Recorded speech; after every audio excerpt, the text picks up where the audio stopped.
हर हर महादेव। श्री शिवाय नमस्तुभ्यम। आज हम सुनेंगे श्रावण मास की कथा अध्याय 22। तो चलिए मन में भगवान भोलेनाथ का ध्यान करते हुए कथा को शुरू करते हैं। सावन मास में किए जाने वाले संकट हरण व्रत का विधान। ईश्वर बोले, हे मुनीश्वर, श्रावण मास के कृष्ण पक्ष की चतुर्थी के दिन सभी मनवांछित फल प्रदान करने वाला संकट हरण नामक व्रत करना चाहिए। सनंद कुमार बोले, इसकी क्या विधि है, क्या व्रत है, इस व्रत को करने से क्या होता है, इस दिन किस देवता की पूजा होती है और इसका उद्यापन कब और किस प्रकार करना चाहिए, इससे आप मुझे विस्तार पूर्वक बताइए।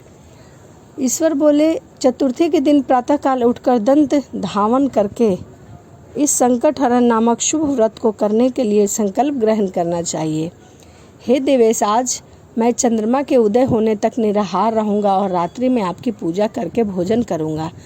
संकट से मेरा उद्धार कीजिए। हे ब्रह्मपुत्र, इस प्रकार संकल्प करके शुभ काले तिल से युक्त जल से स्नान करके समस्त आवाहन कृत्य संपन्न करने के बाद गणपति की पूजा करनी चाहिए। बुद्धिमान को चाहिए कि 3 माह से अथवा उसके आधे परिमाण अथवा 1 माह से सुवर्ण से अथवा अपनी शक्ति के अनुसार स्वर्ण की प्रतिमा बनाकर स्वर्ण के अभाव से चांदी अथवा तांबे की प्रतिमा सुखपूर्वक बनाए।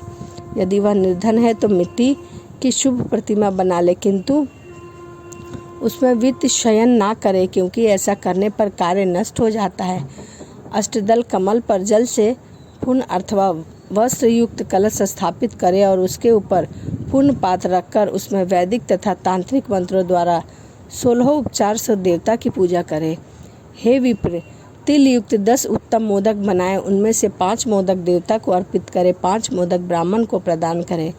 भक्ति भाव से उस विप्र देवता की भली भांति पूजा करे और यथाशक्ति दक्षिणा देकर यह प्रार्थना करे, हे विपेंद्र, आपको नमस्कार है। हे देव, मैं आपको फल तथा दक्षिणा से युक्त 5 मोदक प्रदान कर रहा हूँ। हे द्विज श्रेष्ठ, मेरी विपत्ति को दूर करने के लिए इसे ग्रहण कीजिए।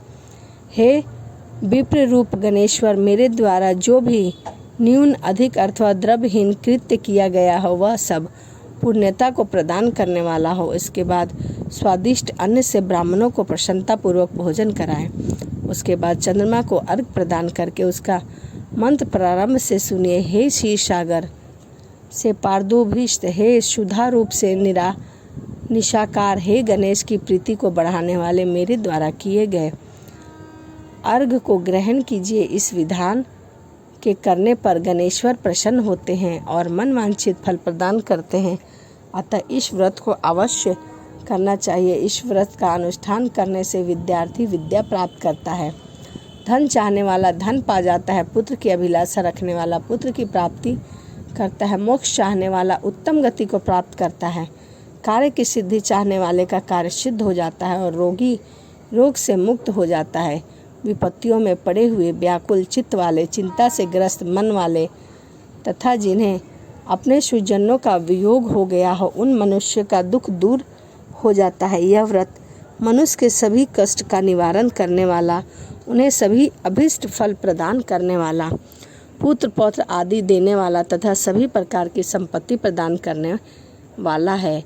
ओम नमो हरम्ब्याय मदमोदिताय संकट सहाय निवारणाय स्वाहा, यह मंत्र का उच्चारण करना चाहिए। बुद्धिमान व्यक्ति को चाहिए इंद्र अथवा लोकपालों की सभी दिशाओं की पूजा करे। अब मैं मोदकों की दूसरी विधि आपको बताता हूँ। पके हुए मूंग तथा तिलों से युक्त घी में पकाए गए तथा गड़ी छोहाड़े छोटे छोटे टुकड़ों से मिश्रित मोदक गणेश जी को अर्पित करें। उसके बाद दुर्वा से अंकुर लेकर इन नाम पदों से पृथक पृथक गणेश जी की पूजा करें।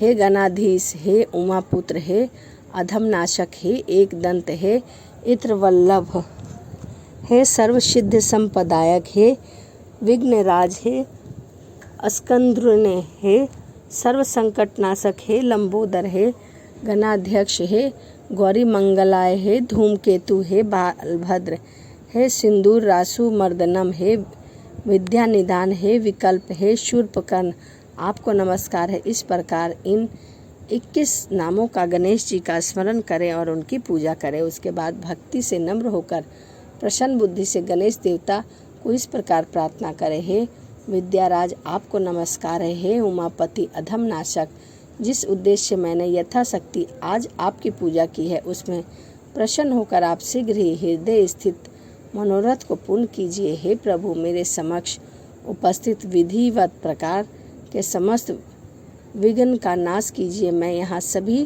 कार्य आपकी कृपा से करता हूँ। मेरे शत्रु की बुद्धि का नाश कीजिए तथा मित्रों की उन्नति कीजिए। इसके बाद 108 आहुति देकर होम करें। उसके बाद व्रत की संपूर्णता के लिए मोदकों का वायान प्रदान करें। उस समय यह कहे, हे गणेश जी, प्रसन्नता के लिए मैं 7 लड्डुओं का 7 मोदकों का वायान फल सहित ब्राह्मणों को प्रदान करता हूँ।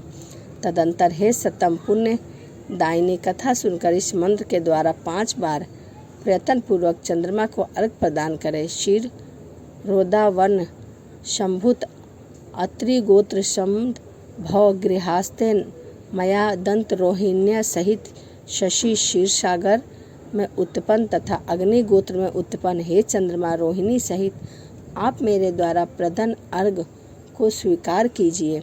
उसके बाद अपने अपराध के लिए देवता से क्षमा मांगे और अपने समर्थन के अनुसार ब्राह्मण को भोजन कराकर उन्हें दक्षिणा अर्पित करें।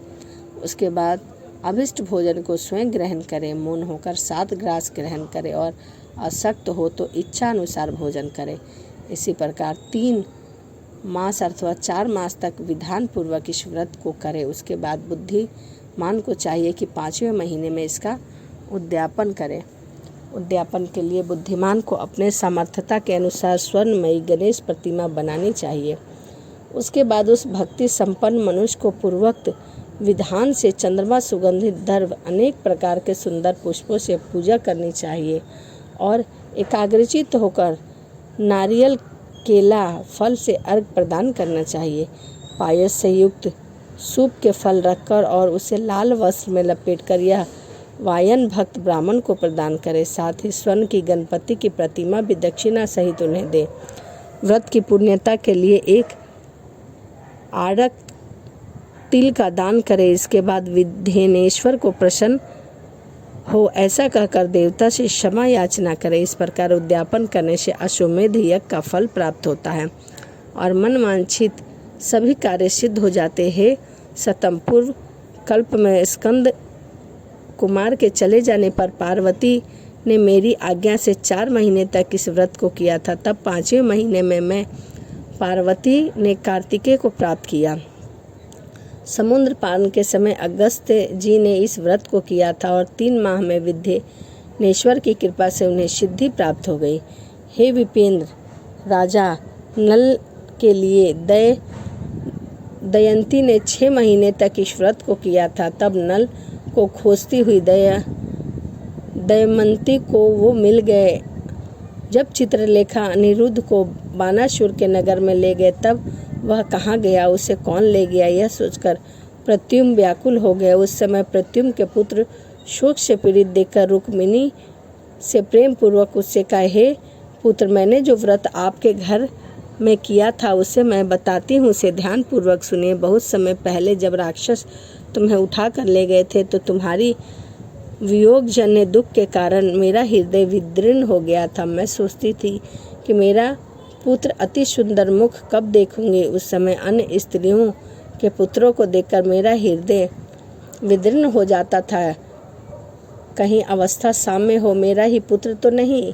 इसी चिंता से व्याकुल मैंने अनेक वर्ष हो गए। तब देवयोग के लोमश मुनि मेरे घर आए। उन्होंने सभी चिंताओं को दूर करने वाला संकट चतुर्थी का व्रत मुझे विधि पूर्वक बताया और मैंने 4 महीने तक इसे किया। इसी के प्रभाव से तुम शबरासुर को युद्ध में मार कर आ गए। अतः हे पुत्र, इस व्रत की विधि जानकर तुम भी इसे करो। इससे तुम्हारे पुत्र का पता चल जाएगा और वह जहाँ भी होगा वह आ जाएगा। हे विप्र, प्रद्युम्न ने यह व्रत करके गणेश जी को प्रसन्न किया। तब नारद जी ने उन्हें सुना। अनिरुद्ध बानासुर के नगर में है। इसके बाद बानासुर के नगर में जाकर उसने अत्यंत भीषण युद्ध करके और संग्राम में शिव सहित बानासुर को जीत कर पुत्र वधु सहित अनिरुद्ध को प्रत्युम्न घर लेकर आया है। मुनि, इसी प्रकार अन्य देवता तथा असुरों ने भी गणेश जी की प्रसन्नता के लिए व्रत किया है। सनंत कुमार, इस व्रत के समान सभी सिद्धियां देने वाले इस लोक में कई व्रत हैं जो तप, दान, तीर्थ नहीं है। बहुत कहने से क्या लाभ, इसके तुल्य कार्य सिद्ध करने वाला दूसरा कोई भी व्रत नहीं है। अभक्त, नास्तिक तथा शठ को इस व्रत का उपदेश नहीं करना चाहिए, अपितु पुत्र, शिष्य, श्रद्धालु तथा सज्जन को इसका उपदेश देना चाहिए। हे विप्रे, हे धर्मिष्ठ, हे विद्यानंदन, तुम मेरे प्रिय हो, लोक परलोक करने वाले हो, अतः मैंने तुम्हारे लिए इस व्रत का उपदेश किया है। इस प्रकार स्कंद पुराण के अंतर्गत ईश्वरीय सनंत कुमार संवाद में श्रवण मास महात्म्य चतुर्थीय व्रत कथन नामक 22वां अध्याय पूर्ण हुआ। इस प्रकार श्रावण मास की कथा अध्याय 22 यहीं समाप्त होता है। अगली वीडियो में मैं आपके लिए श्रावण मास की कथा अध्याय 23 लेके आऊँगी। तो चलिए इसी के साथ वीडियो को समाप्त करते हैं और मिलते हैं अगली वीडियो में। हर हर महादेव, जय शिव शंभु, श्री शिवाय नमस्तुभ्यम।